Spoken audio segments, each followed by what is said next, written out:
যশোরে বাচ্চা প্রসবের ২৬ দিন পর আরো দুটি বাচ্চা জন্ম দিয়েছেন এক জননী।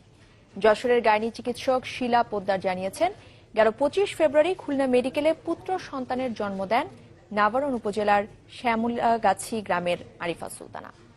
কিন্তু গতকাল আবারও প্রসব বেদনা হলে যশোর আদ্দিন হাসপাতালে ভর্তি করা হয় আরিফাকে। সেখানে আরো দুটি সন্তানের জন্ম দেন তিনি। মা ও তার ৩ সন্তান সুস্থ আছেন বলে জানিয়েছেন চিকিৎসক। আর প্রথম সন্তান প্রসবের পর চিকিৎসকরা জানতে পারেন আরেকটি জরায়ুতে আরো দুটি বাচ্চা আছে আরিফার। কিন্তু বাচ্চা দুটির সুস্থতার কথা ভেবে তখন অস্ত্রোপচার করা হয়নি বলে জানান চিকিৎসক।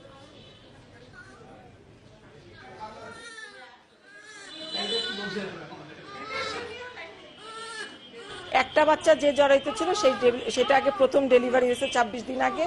পরবর্তীতে যখন উনি এখানে হাসপাতালে আসছে, প্রথমবার ডেলিভারি করে ওনার অনেক কষ্ট হয়ে গেছে।